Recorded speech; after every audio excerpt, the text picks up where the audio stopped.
Hello dear guys, welcome to my YouTube channel Rashid Anjum sir. आज हम लोग सर्कल का फोर्थ लेक्चर करने वाले हैं, जो आपके क्लास 10th का एक चैप्टर है, जो आपके सेकंड टर्म में पूछा भी जाएगा। और मैं आपको बताऊं कि इससे पहले 3 लेक्चर मैंने पढ़ाया हुआ है, उसमें आपको बेसिक्स एंड थ्योरम 1 और थ्योरम 2 का मैंने प्रूफ भी कराया है। अगर आपने उसको नहीं देखा है तो पहले जाकर के देख लो, क्योंकि आपके एग्जामिनेशन के सब्जेक्टिव में आपको प्रूफ करने के लिए वो थ्योरम मस्ट है, वो आपको देता रहता है हमेशा, तो उसको आपको आना चाहिए। आज हम लोग क्या है ना कि प्रैक्टिस करने वाले हैं, और मैं आपको बताऊं कि जो प्रैक्टिस है ना वो मोस्ट इंपॉर्टेंट चीज है। जब तक तुम प्रैक्टिस नहीं करोगे तब तक तुम्हें जो है ना क्वेश्चन का कैसे अप्रोच है, क्वेश्चन को कैसे आगे बढ़ना चाहिए, क्वेश्चन को देख कर करके हमें क्या समझना चाहिए, ये सारी की सारी क्लैरिटी तब आती है जब आप कई तरह के क्वेश्चंस पे प्रैक्टिस किए हुए होते हैं। तो आज चलिए हम लोग शुरुआत करते हैं, लेकिन उन चीजों को जानने से पहले मैंने आपको थ्योरम 10.1 और थ्योरम 10.2 को बहुत अच्छे से समझाया था। एक और थ्योरम है जिसको आपको समझ लेना चाहिए, हालांकि ये आपके एग्जामिनेशन में नहीं पूछेगा, यहां पे देख लो, लेकिन इससे रिलेटेड आपके क्वेश्चंस बन सकते हैं, ठीक है,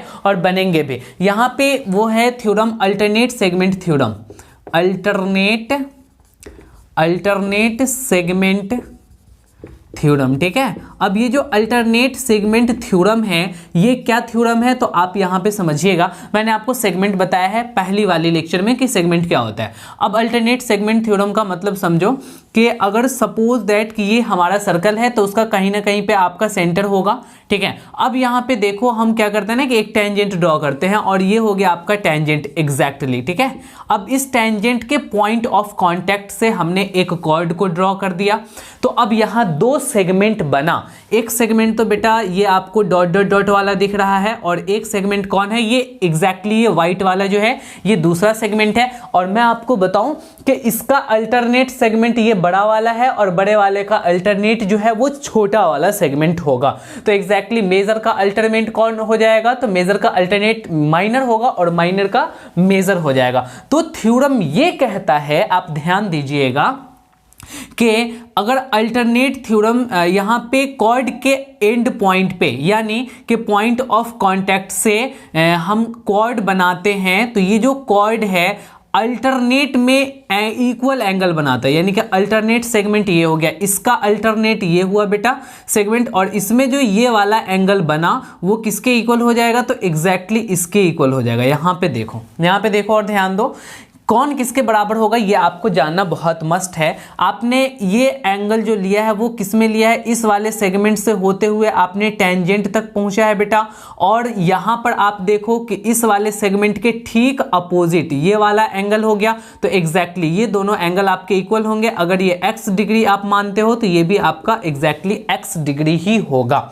यहां तक की बातें क्लियर है। चलो अब आप यहां पे ध्यान देना, एक और हमने सर्कल बनाया, और सर्कल बना करके ठीक हमने टेंजेंट ले लिया। अब टेंजेंट लेने के बाद में वही काम हम कर रहे हैं कि पॉइंट ऑफ कांटेक्ट से एक कॉर्ड बनाया, तो कॉर्ड बनाने के बाद अब देखो बात ऐसी है कि यहां पर हम जो है ना वो आपको फिर से एक एंगल बनाने वाले हैं, और वो ये एंगल बनाने वाले हैं। इस तरीके से मैंने एंगल बना लिया, ठीक है। अब इस तरीके से हमने एंगल बनाया, अब वो एंगल यहां पर अगर इस एंगल की बात करोगे ना, तो देखो इसका अल्टरनेट सेगमेंट कौन है, तो इसका अल्टरनेट सेगमेंट ये वाला है। इसका मतलब कि ये दोनों एंगल आपस में कैसे होंगे, इक्वल हो जाएंगे, यानी ये y डिग्री है तो ये भी आपका y डिग्री हो जाएगा। बस दोनों में आपको फर्क इतना है कि हम इसमें इधर से ले रहे हैं और इसमें हम इस साइड से ले रहे हैं, बस दोनों में फर्क इतना ही है। अगर हम दोनों को कंबाइन करें उसके बाद आपको बताएं तो आप एग्जैक्टली ऐसे समझ सकते हो कि एक सर्कल है, और सर्कल है तो एक ये टेंजेंट हो गया बेटा, और टेंजेंट के बाद हम यहाँ पे एक पॉइंट ऑफ कांटेक्ट ले लेते हैं जहाँ से टच कर ये टेंजेंट क्रॉस कर रहा है, ये हो गया बेटा आपका कॉर्ड। तो ये हो गया आपका एक अल्टरनेट सेगमेंट में एंगल। अब देखो मैं यहाँ पे ये बात कर रहा हूँ कि ये वाला अगर एंगल की हम बात करते हैं तो वो किसके इक्वल होगा, तो एग्जैक्टली इस सेगमेंट के अपोजिट कौन सा एंगल है, ये वाला एंगल है, यानी इस एंगल के इक्वल हो जाएगा। ये x डिग्री है तो ये भी x डिग्री होगा। अगर मैं इधर से बात करूं कि ये वाला एंगल ये किसके इक्वल होगा, तो इसके अल्टरनेट में कौन सा है बेटा, तो ये वाला एंगल है। तो आप यहां से ये कह सकते हो कि ये दोनों एंगल आपके इक्वल हो जाएंगे, यानी ये y डिग्री है तो ये भी आपका y डिग्री हो जाएगा। तो आपको अल्टरनेट सेगमेंट थ्योरम क्लियर हो चुका होगा। अब हम आपको एक न्यूमेरिकल वैल्यू दे करके भी बता देते हैं, वहां से आपकी थोड़ी सी और क्लैरिटी बढ़ेगी बच्चों, ठीक है। ये देखो भाई, ये तो टेंजेंट हुआ ही नहीं, ये तो नीचे चला गया, तो क्या करना पड़ेगा, मुझे फिर से ड्रॉ करना पड़ेगा। तो इसको मैंने बड़े प्यार से हटा दिया, ठीक है। अब हम कोशिश कर रहे हैं और ये कोशिश रहेगी, फिर नहीं हुआ तो हम क्या करते हैं ना कि थोड़ा सा बड़ा परेशान करता है कभी कभी, ठीक है। और देखो एग्जैक्टली मैं अगर सामने आकर के बना दूँ ना तो ये बन जाएगा। अब आपको दिखा नहीं होगा, मैंने चुपके से बना लिया। चलो भैया, अब यहाँ पे आप देखो ये पॉइंट ऑफ कांटेक्ट हो गया, तो हमने यहाँ पे क्या किया ना कि एक कॉर्ड ले लिया। तो अब कॉर्ड लिया तो यहाँ पे हम एक एंगल ड्रॉ कर लेते हैं। अब आपको मैं ये कहता हूँ बेटा कि ये है आपका 30 डिग्री, तो अब आप मुझे ये वैल्यू बताओ कि वो क्या होगा। तो आप कहोगे क्या कि सर अल्टरनेट सेगमेंट थ्योरम से आप यहाँ पर जो आप इस कॉर्ड और टेंजेंट के बीच में एंगल बना रहे हैं वही आपका ये वाला सेगमेंट का अल्टरनेट एग्जैक्टली ये वाला होगा। तो जब ये 30 है तो यहाँ पर भी ये क्या हो जाएगा, 30 डिग्री हो जाएगा। अगर मैं इधर से बात करता कि ये बेटा 60 डिग्री है तो ये भी आपका कितना हो जाता, तो ये आपका 60 डिग्री हो जाता। एग्जैक्टली आपको बात समझ में आ चुका है, क्लियर है। तो ये हुआ अल्टरनेट सेगमेंट थ्योरम। अगर कहीं पे ज़रूरत पड़ती है तो आप उसको क्या करोगे कि बिल्कुल यूज़ कर लोगे, कोई दिक्कत वाली बात नहीं है। अब रही बात कि इसकी प्रूफ की, ठीक है, तो इसको कई तरीकों से प्रूफ किया जा सकता है या प्रूफ किया जाता है, लेकिन मैं आपको सबसे आसान सा तरीका बता देता हूँ। किसी मैं एक को इरेज करता हूँ, वैसे आप क्या करो कि इसको नोट डाउन कर लो। मैं इरेज कर देता हूँ, ठीक है, ऊपर से इरेज कर रहा हूँ। देखो भाई, अगर आपने नोट्स नहीं बनाया है, ठीक है, तो आप क्या करो ना कि हर एक वीडियो को देख करके नोट्स बनाओ, और नहीं तो डिस्क्रिप्शन बॉक्स में जाओ, वहाँ लिंक दिया हुआ है और आपको डायरेक्टली उस PDF पे लेकर के जाएगा, जो टेलीग्राम चैनल पे लेकर के पहुंचेगा, और वहां से आप PDF डाउनलोड करो और आप बना लो। और आप अपने वैसे फ्रेंड्स को भी शेयर कर दो जो आप ही के क्लास में हैं और वो भी बहुत अच्छे से मैथ्स पढ़ना चाहते हैं, ठीक है, तो वो उनके लिए भी फ़ायदा की बात हो जाएगी और आप तो उसका फ़ायदा उठा ही रहो। और प्लीज़ हमारे चैनल को प्लीज़ सब्सक्राइब भी कर देना, ठीक है, और लाइक और शेयर ज़रूर करना। चलो यहाँ पर देखो, हम क्या करते हैं ना कि इस सर्कल में एक हमने टेंजेंट ले लिया, तो ये क्या हो गया, एक कॉर्ड हो गया जो पॉइंट ऑफ कांटेक्ट से है, P से है, और हमने ये इस तरीके से एंगल बना लिया बच्चों। अब जरा देखना तुम कि ये सपोज दैट के सर्कल का सेंटर है, तो सेंटर है तो ये आपका रेडियस हो जाएगा, एग्जैक्टली रेडियस होगा, ये दोनों रेडियस आपका इक्वल हो गया। तो सपोज दैट के अगर ये आप मानते हो बेटा x मानते हो, तो ये भी कितना हो जाएगा, आपका x डिग्री ही होगा। क्यों? क्योंकि ये दोनों देखो, दोनों इक्वल साइड है, तो इसके अपोजिट का एंगल भी इक्वल हो जाएगा। या तो यूं समझ लो कि आइसोसेलेस ट्रायंगल बन रहा है तो दोनों एंगल आपका बेस एंगल इक्वल होगा। अब जहां यहां x डिग्री हो गया, तो अब आप एक बात ये समझना बच्चों कि जब ये x है और ये x है, ठीक है, तो अब हम इसको यहाँ पे मान लेते हैं बेटा, यहाँ पे एक और परपेंडिकुलर ड्रॉ कर लेते हैं, और ये जो परपेंडिकुलर ड्रॉ कर रहे हैं तो ये 90 डिग्री हो जाएगा, और ये भी आपका इधर कितना डिग्री हो जाएगा, तो यहाँ पर भी आपका 90 डिग्री हो जाएगा। तो अब जैसे ही आप 90 डिग्री यहाँ पे ड्रॉ किए परपेंडिकुलर, तो एग्जैक्टली यहाँ पे हम इसको मान लेते हैं y, तो इधर भी क्या हो जाएगा बच्चों, यहाँ पर भी हो जाएगा y।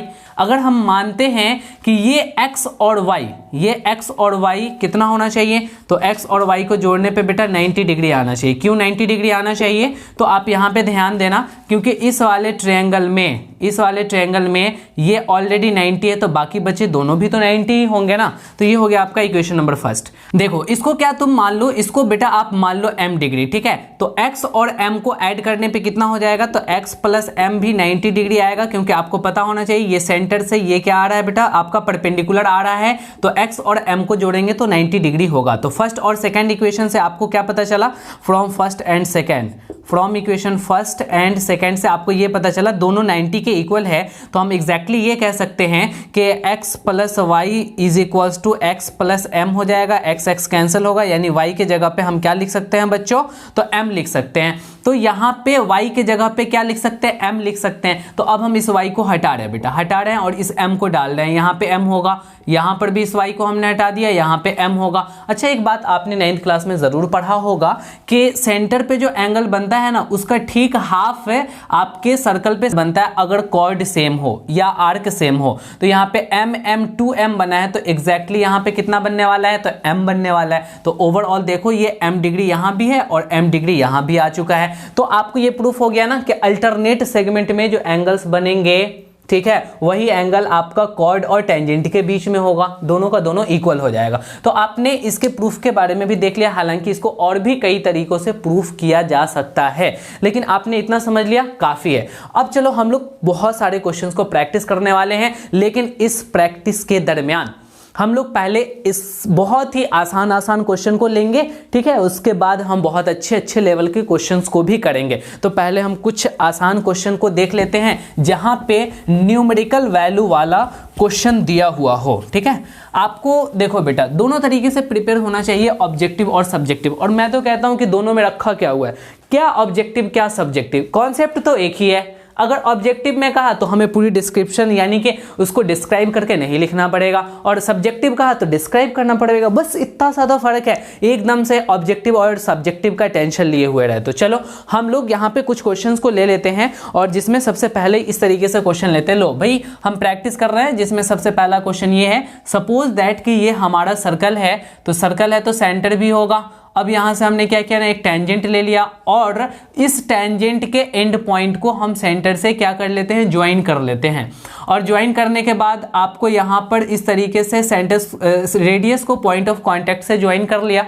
अब यहाँ पे देखो, ये आपको दिया हुआ है बेटा 24 सेंटीमीटर, और ये दिया हुआ है आपको 7 सेंटीमीटर, और हमें ये बोल रहा है कि फाइंड द डिस्टेंस बिटवीन, यहाँ पे मान लेते हैं P है, ये A है और ये O है। तो आपको क्या दिया हुआ है, AP 24, यहाँ पे आपको AP दिया हुआ है 24 सेंटीमीटर, और OA दिया हुआ है 7 सेंटीमीटर, और आपको निकालना है बेटा OP का वैल्यू क्या होगा। यहाँ तुम्हें क्या निकालना है, OP निकालना है। तो अब आप देखो कि यहाँ पे ये राइट एंगल ट्रायंगल बनेगा, इसलिए राइट एंगल ट्रायंगल बनेगा क्योंकि ये रेडियस और टेंजेंट पे ऑलवेज परपेंडिकुलर होता है, थ्योरम 10.1 याद करो। थ्योरम 10.1 में मैंने बताया था ना कि दोनों जो है वो अपने एंगल को 90 कंप्लीट करेंगे, तो जब 90 डिग्री हुआ तो राइट एंगल ट्रायंगल हो गया। तो बस पाइथागोरस लगा दो बेटा, यहाँ पे बाई पाइथागोरस थ्योरम, आप कहोगे कि बाई पाइथागोरस थ्योरम, ठीक है। अगर ऑब्जेक्टिव आएगा तो इतना तो लिखने की जरूरत ही नहीं है, लेकिन सब्जेक्टिव आएगा तो आप लिख लोगे। बाई पाइथागोरस थ्योरम ये कह सकते हो कि ये जो हाइपोटेनस है ना OP का स्क्वायर जो है वो किसके इक्वल हो जाएगा, तो बेस के स्क्वायर और प्लस परपेंडिकुलर के स्क्वायर के बराबर हो जाएगा। AP स्क्वायर नॉट AB, ठीक है। यहाँ पे हम AP लिखेंगे तो AP स्क्वायर प्लस में AO या OA स्क्वायर, एग्जैक्टली यहाँ पे अब आप सॉल्व कर लो। OP स्क्वायर बराबर AP का वैल्यू कितनी है, तो 24 स्क्वायर और प्लस 7 स्क्वायर। आप आगे बढ़ेंगे तो ये कितना हो जाएगा, 576 और प्लस 49, और आप सॉल्व वगैरह कर लो। यहाँ पे एग्जैक्टली तुम्हें कितना आ जाएगा, तो 25 सेंटीमीटर आ जाएगा, ठीक है। आप क्या करना ना कि इसको जोड़ के 625 होगा, उसका स्क्वायर रूट निकालोगे तो कितना आने वाला है, 25 सेंटीमीटर आने वाला है। तो ये आपकी OP की वैल्यू कितनी हो गई, तो 25 सेंटीमीटर हो गई। बस ऐसा बहुत सारा आसान क्वेश्चन है जो न्यूमेरिकल बेस्ड है। तो यहाँ पे कॉन्सेप्ट क्या काम किया कि आपको रेडियस और टेंजेंट के बीच में जो एंगल लेना है वो कितने डिग्री का लेना है, तो एग्जैक्टली 90 डिग्री का लेना है। वो राइट एंगल ट्रायंगल बनेगा, आप पाइथागोरस लगाओगे आंसर पाओगे, ठीक है। और अगर किसी बच्चों को पाइथागोरियन ट्रिपलेट याद रहता, ठीक है, तो 7, 24 और 25, तो देखो अगर बेस और परपेंडिकुलर 7 और 24 है तो ऑलरेडी आपका हाइपोटेनस 25 हो जाएगा। तो ये हाइपोटेनस ही है तो ये 25 हो जाता। ऑब्जेक्टिव आता एकदम से फटाक से आप टिक लगा देते। चलो भैया, आप इस पाइथागोरियन ट्रिपलेट को याद रखोगे 7, 24, 25। ये छोटी छोटी चीजें हैं जो आपको अगर याद रहती हैं तो क्वेश्चन को करने में बड़ा आसानी होता है। अब हम क्या करते हैं कि भैया अब हम सेकंड क्वेश्चन लेने वाले हैं प्रैक्टिस करने के लिए, तो इसको हम इरेज करते हैं और दूसरा क्वेश्चन ले लेते हैं। देखो ये चैप्टर बड़ा आसान है, लेकिन तब आपको आसान लगेगा जब आप दिमाग खोल करके पढ़ाई करेंगे। ठीक है, आप पढ़ाई कर रहे हैं, नींद में हैं, आप झूल रहे हैं, पढ़ रहे हैं, तो फिर दिक्कत हो जाएगा। एकदम पूरे कॉन्शियस होकर के, चाहे तुम 10 मिनट ही क्यों ना पढ़ो, लेकिन ईमानदारी से पढ़ो। बैठ कर करके पूरा का पूरा टाइम अपने स्टडी पे दो। उस समय कोई हिंड्रेंस नहीं होना चाहिए, कोई डिस्ट्रैक्शन नहीं होने चाहिए, तब हुआ पढ़ाई का बात। ठीक है, चलो अब हम सेकेंड क्वेश्चन ले लेते हैं। तो सेकेंड क्वेश्चन में बेटा कुछ इस तरीके से है कि कोई एक सर्कल है, और सर्कल है तो ये ऑब्वियस सी बात है कि सेंटर ही होगा, और सेंटर है तो यहां से हमने क्या किया ना कि एक टेंजेंट को ड्रॉ किया, और वो टेंजेंट की खास बात ये थी कि जितनी उसकी ये रेडियस थी उतनी ही ये टेंजेंट की लेंथ थी, यानी ये दोनों लेंथ इक्वल हो गया। इसका मतलब क्या हुआ ना कि ये जो एंगल बना बेटा, ये जो ट्रायंगल बना, ये आइसोसेलेस ट्रायंगल बन गया। आइसोसेलेस ट्रायंगल बन गया। अब आइसोसेलेस ट्रायंगल बनने के बाद यहाँ पे आपको कुछ वैल्यू दिया हुआ है, ठीक है, और यहाँ पे पूछ रहा है कि OQP एंगल क्या होगा, एंगल OQP, और यहाँ पे ये O हो गया, और ये बेटा आपका दिया हुआ है P, और ये दिया हुआ है Q। बस इतना सा इंफॉर्मेशन आपके पास है कि OP = PQ। ठीक है, ये आपको दिया हुआ है, और उसी का यूज कर करके तुम्हें बताना OQP किधर जाएगा बेटा, ये आ जाएगा OQP। अब आपको ये वाली एंगल बतानी है, तो अब आप देखो ध्यान दोगे तो तुम्हें ये पता चलेगा कि सर ये तो रेडियस है और ये टेंजेंट है, तो इसके बीच का जो एंगल होगा वह सर 90 डिग्री होगा। बस 90 डिग्री जैसे ही हुआ तो बाकी इन दोनों को भी जोड़ने पे कितना होगा बेटा, 90 डिग्री होगा। यानी आप ये कहोगे कि एंगल O और एंगल Q को जोड़ने पे भी सर 90 डिग्री ही होगा, और दोनों यहाँ पे क्या है तो इक्वल हैं। जब ये दोनों इक्वल है तो आपका एक बात ये समझना पड़ेगा कि ये दोनों जो है ना वो आपको इक्वल ही होगा, क्योंकि आइसोसेलेस ट्रायंगल बन गया तो बेस एंगल इक्वल होगा। तो आप यहाँ से एक चीज़ ये भी लिख सकते हो कि ये तो आपको निकालना था बच्चों, ये तो आपको निकालना था। आप यहाँ से एक चीज़ ये लिख सकते हो, angle O = angle Q, angle O = angle Q, ये लिखा जा सकता है।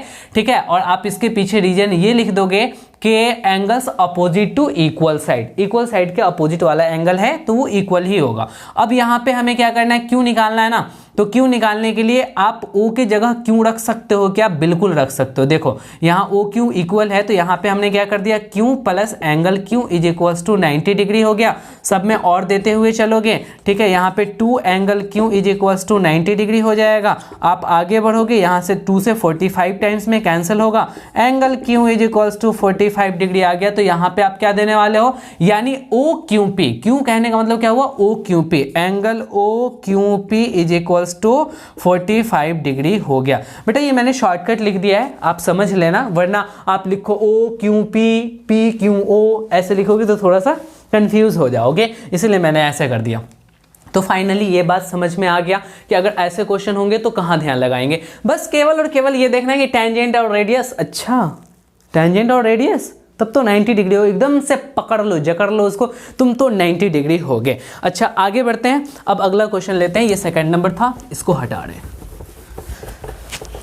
मेरे भाई। अब हम लोग तीसरा क्वेश्चन पे प्रैक्टिस करने वाले हैं। इसी तरीके से छोटे छोटे क्वेश्चन को देख करके एक वक्त होगा जब हम बहुत अच्छे लेवल पे पहुंच जाएंगे। जो तीसरी क्वेश्चन है बेटा वो इस तरीके से है कि एक आपका सर्कल है, और सर्कल है तो एक्सटर्नल पॉइंट से हमारे यहाँ पे 2 टेंजेंट्स बने हुए हैं, और वो जो टेंजेंट है सपोज दैट कि ये P है और ये पॉइंट ऑफ कांटेक्ट A है और ये पॉइंट ऑफ कांटेक्ट B है और ये सेंटर O है। तो हमने इसको इससे मिला दिया और इसको इससे मिला दिया, ठीक है। और उसके बाद आपसे ये सवाल किया जाता है, पहले बताया जाता है कि ये आपका 40 डिग्री है, और आपसे सवाल ये किया जाता है कि आपको बताना है angle BOC। Where is BOC? BOC, अच्छा, यहाँ पे BC लेना है बेटा, यहाँ पे B लेना है, ठीक है, और यहाँ पे C लेना है, और एग्जैक्टली यहाँ पे आपको A लेना है। फिर आपको बताना है कि एंगल BOC क्या होगा, BOC = तो बड़ा आसान है BOC निकालना, इसलिए आसान, देखो ये रेडियस है, ये टेंजेंट है, तो इनके बीच में एंगल 90 बनेगा। ये रेडियस है और ये टेंजेंट है, इनके बीच में एंगल 90 बनेगा। तो 90 90 ये खुद हो गया। ये पूरा का पूरा एक क्वाड्रिलेटरल है, चारों को जोड़ने पे 360 आता। मैंने आपको रिजल्ट थ्योरम 10.2 से निकाल करके बताया भी था। अगर आप हमारा वो लेक्चर किए होगे तो यहाँ पे आपको कंफ्यूजन नहीं होगी। हमने ये बताया था इस दोनों एंगल का सम होता है 180 डिग्री। तो हम लोग क्या करेंगे, क्योंकि 90 90 तो 360 से कैंसिल हो जाता है, यानी घट जाता है, तो बचता है 180 डिग्री। तो हम यहाँ पे लिखेंगे एंगल BOC और एंगल BAC। एंगल BAC दोनों को ऐड करने पे आना चाहिए 180 डिग्री। आप यहाँ पे BOC आपको तो निकालना है बेटा, तो यही आप रखोगे और BAC की जगह क्या लिखेंगे, BAC की जगह यहाँ पे 40 डिग्री लिखेंगे। एक होना चाहिए 180 डिग्री के इक्वल, और आप यहाँ पे ये कहोगे कि एंगल BOC ये 40 सब्सट्रैक्ट हो जाएगा तो 140 डिग्री बचेगा। तो यहाँ पे आपका आंसर क्या हो गया, 140 डिग्री हो गया। तो अब ये क्वेश्चन भी आपको समझ में आ गया। फाइनली क्या हुआ, टेंजेंट और रेडियस 90, टेंजेंट और रेडियस 90, यहाँ पे आपने दिमाग लगा लिया। अब हम अगले क्वेश्चन की तरफ चलते हैं। ये थर्ड हुआ। अब हम लेने वाले हैं फोर्थ क्वेश्चन, ठीक है। और उस फोर्थ क्वेश्चन में थोड़ा सा अच्छा है, थोड़ा सा इससे अच्छा है। और जो फोर्थ क्वेश्चन है वो है बेटा कॉन्सेंट्रिक सर्कल पर बेस्ड क्वेश्चन। कॉन्सेंट्रिक सर्कल बोले तो ऐसा दो सर्कल, अच्छा ये एग्जैक्ट सर्कल नहीं लग रहा है लेकिन काम चला लो इससे, ठीक है। अब हम यहाँ पे सेंटर दे दिए, ये ऐसा सेंटर है ना कि ये छोटे वाले सर्कल का भी सेंटर है और बड़े वाले सर्कल का भी सेंटर है, तो इसी को हम लोग बोलते हैं कॉन्सेंट्रिक सर्कल। दोनों का सेम सेंटर है, तो दोनों का सेम सेंटर है। अब यहाँ पे क्वेश्चन में ये कह रहा है कि छोटे वाले का टेंजेंट और बड़े वाले का कॉर्ड कॉमन है। देखो ये क्या है ना कि आपका पॉइंट ऑफ कॉन्टेक्ट यहाँ पे है, तो छोटे वाले सर्कल का पॉइंट ऑफ कॉन्टेक्ट यानी कि टेंजेंट बन गया। और ये बड़े वाले सर्कल का क्या बना बेटा, बड़े वाले सर्कल का ये आपके लिए कॉर्ड बन गया। तो हम यहाँ पे AB दिया हुआ है क्वेश्चन में, तो AB दे लेते हैं, और एग्जैक्टली यहाँ पे O दिया हुआ है और ये आपका बेटा C है। तो AB बड़े वाले के लिए कॉर्ड है, छोटे वालों के लिए हमें टेंजेंट है। अब फाइनली दोनों का रेडियस दिया हुआ है, बड़ा वाला सर्कल छोटे वाले सर्कल का रेडियस दिया हुआ है और वो है 6 और 10।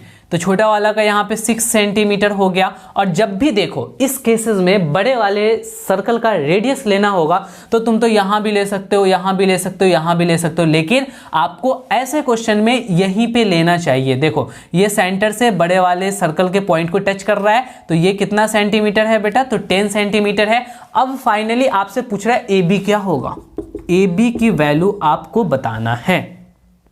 तो आप कैसे बताओगे, आपको AB का वैल्यू बताने के लिए किसी भी तरीके से आप क्या करो ना कि ये AC निकाल लो, और जैसे ही आप AC निकालोगे तो उसका डबल कर दोगे, जितना AC होगा उतना ही BC होगा। इसलिए दोनों इक्वल होगा क्योंकि आप 9th क्लास में पढ़ते हैं कि किसी भी कॉर्ड पे, ये बड़े सर्कल का कॉर्ड है ना, तो किसी भी कॉर्ड पे अगर सर्कल से परपेंडिकुलर होता है तो वो उस कॉर्ड को 2 इक्वल पार्ट में बाइसेक्ट करता है। अब कहोगे सर यहाँ परपेंडिकुलर कहाँ है, तो बेटा देखो 10th में तुम पढ़े हो कि छोटे वाले का ये क्या है AB, ये टेंजेंट हो गया, तो टेंजेंट और रेडियस ऑलवेज परपेंडिकुलर होता है।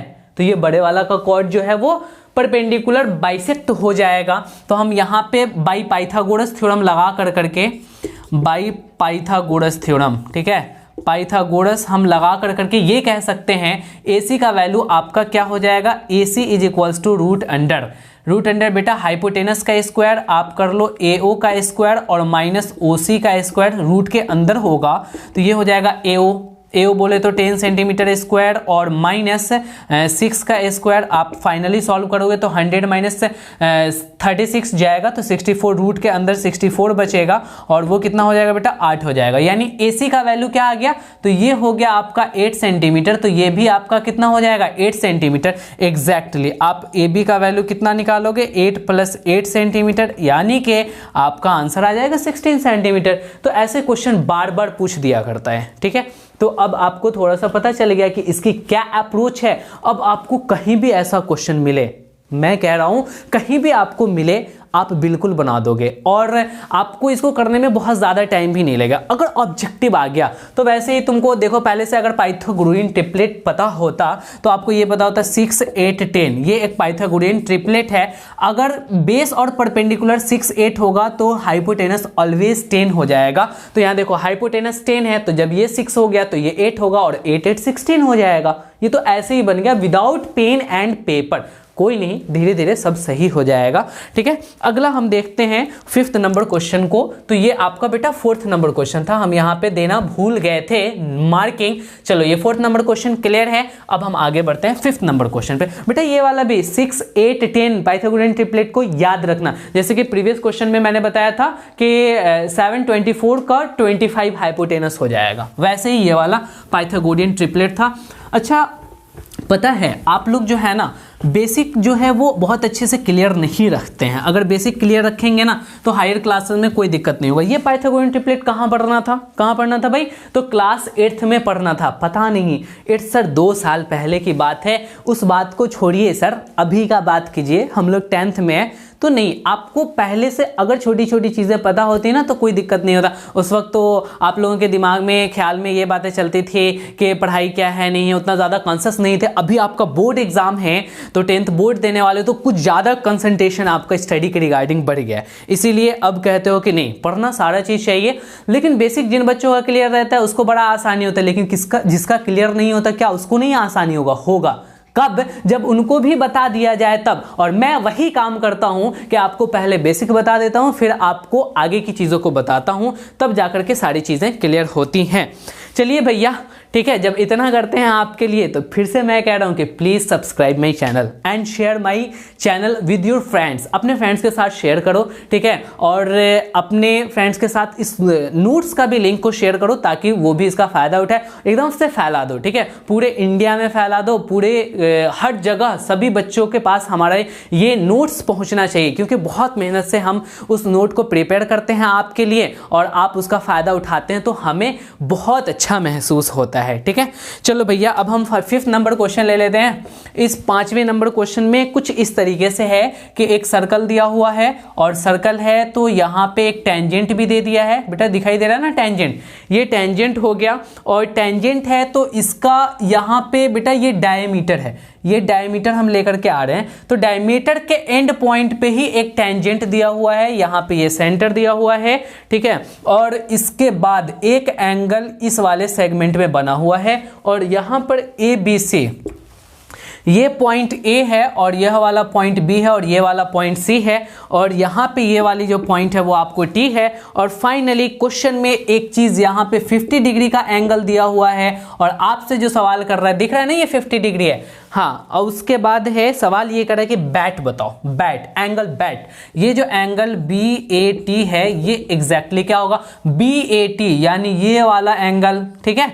तो अब ये वाला एंगल आपको निकालना है, तो ये वाला एंगल निकालने के लिए आपके दिमाग में एक बात चल रहा होगा कि अल्टरनेट सेगमेंट से निकाल लेते हैं, अल्टरनेट सेगमेंट थ्योरम। तो बेटा ये वाला निकालने के लिए इधर बनना चाहिए, तो इधर तो कोई बना ही नहीं है, एंगल बना ही नहीं है, तो वो दिमाग अभी वहां पे नहीं लगाने हैं। अभी हमें क्या देखना है कि आपको पता है ये भी चीज़ आप क्लास 9th में ही पढ़े थे, ठीक है, कि अगर कोई सेमी सर्कल हो तो सेमी सर्कल में चाहे कोई भी एंगल बनेगा वो 90 डिग्री का होगा। पता नहीं आपको याद आ रहा है या नहीं आ रहा है, चाहे कहीं पर भी आप एंगल बना दो सेमी सर्कल में वो एग्जैक्टली बेटा 90 डिग्री ही बनेगा। तो ये देखो, जब ये सेंटर है तो ये डायमीटर हो गया, तो ये सेमी सर्कल में एंगल हो गया, तो ये 90 डिग्री होगा, तो बाकी ये भी दोनों मिलकर के 90 होगा, तो ये 50 है बेटा, तो ये कितना हो जाएगा? 40 डिग्री हो जाएगा। क्या आ गया समझ में? अरे नहीं आया समझ में, थोड़ा सा जल्दी हो गया। यानी कि ये सेमी सर्कल बन रहा है तो सेमी सर्कल में ये एंगल हमारा 90 डिग्री होगा, तो सभी को हमें ऐड करने पे 180 आता, तो 90 तो हट गया, तो ये दोनों मिलकर के 90 होता। ये 50 है तो ये 40 होना पड़ेगा, वो 50 है तो ये 40 होगा। अब जैसे ये 40 हो गया तो फिर से क्लास 10th के थ्योरम 10.1 क्या कहता है कि कोई भी रेडियस किसी भी टेंजेंट के क्या होगा? वो परपेंडिकुलर होगा अगर पॉइंट ऑफ कांटेक्ट पे बात की जाए तो। ये देखो ये आपका रेडियस है, कहां पे? पॉइंट ऑफ कांटेक्ट पे, तो ये टेंजेंट के कितना बनाएगा? दोनों मिलकर के 90 डिग्री बनाएगा, तो ये 40 है तो बेटा इसको 50 डिग्री रहना पड़ेगा। जब तक ये 50 नहीं होगा तो वो 40 मिलकर करके 90 नहीं बनेगा। इसीलिए एंगल बैट की वैल्यू क्या आ गई बच्चों, यहाँ पे 50 डिग्री आ चुका है। तो आपको क्लियर है। तो ऐसे ही छोटे छोटे सेगमेंट को लेकर करके हम आपको आज क्वेश्चन बताए हैं और आप बहुत अच्छे से प्रैक्टिस किए हैं। अब एक ही बार बहुत अच्छे लेवल के क्वेश्चन पे चले जाओ, छोटे छोटे क्वेश्चन को प्रैक्टिस ही नहीं करो तो क्या होता है ना कि फिर आपको दिक्कतें महसूस होने लगती है। चलो एक और अच्छा सा क्वेश्चन हम करा देते हैं, ठीक है।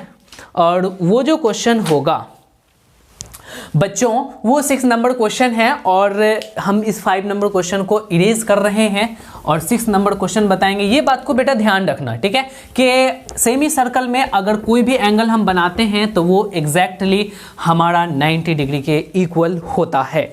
अब हम यहाँ 6 नंबर क्वेश्चन एक ले रहे हैं और 6 नंबर जो क्वेश्चन है वो कुछ इस तरीके से है। यहाँ पे ये एक सर्कल दिया हुआ है और सर्कल के बाद एक टेंजेंट है उस पे, तो हम लोग टेंजेंट ड्रॉ कर लेते हैं। ये हो गया बेटा आपका टेंजेंट और यहाँ पे पॉइंट ऑफ कांटेक्ट पे P दिया हुआ है और ये सेंटर हो गया और सेंटर से ये यहाँ पे ज्वाइन कर रखा है और इसको यहाँ पे ज्वाइन कर रखा है और इसको यहाँ पे ज्वाइन कर रखा है। और अगर नाम दे दूँ तो ये P है, ये Q है और ये आपका O है और ये पॉइंट आपका बेटा T है। अब क्वेश्चन में ये बोल रहा है कि TPQ निकालना है। TPQ, where is the TPQ? TPQ यहां पे ढूंढो भाई, TPQ एग्जैक्टली आपको ये वाली वैल्यू निकालनी है TPQ। लेकिन आपके क्वेश्चन में और भी कुछ बोल रहा है और वो ये बोल रहा है, ठीक है, कि ये एंगल 70 डिग्री है। बच्चों ये एंगल आपका 70 डिग्री। अब बताना है कि आपके इस क्वेश्चन में TPQ क्या होगा, यानी ये वाली एंगल आपकी क्या होगी।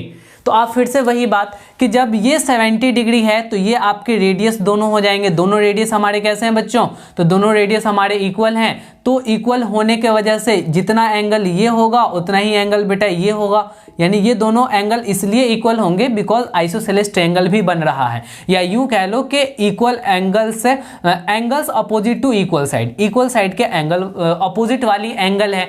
तो जब ये 70 है तो तीनों एंगल को मिलाकर के 180 होता, अकेले ये 70 हो गया तो ये दोनों मिलकर के कितना होगा बच्चों, तो 110 होगा। एग्जैक्टली ये दोनों 110 होगा मिलकर के और ये 70 है, तीनों मिलकर के 180 हो जाएगा। इसका मतलब कि ये दोनों 110 है तो अब दोनों इक्वल है, इसका मतलब कि 55 होगा, वो 55 डिग्री होगा और एग्जैक्टली ये भी 55 डिग्री होगा।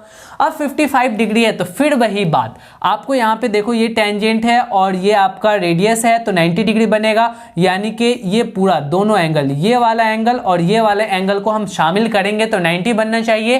तो 90 में 55 ये अकेले हो गया तो ये कितना बचा बेटा, घटा दो 35, बिल्कुल 35 डिग्री। तो यहाँ पे एंगल QTP बोला था ना, यस TPQ बात एक ही है। TPQ की वैल्यू कितनी आ गई, तो 35 डिग्री आ गई।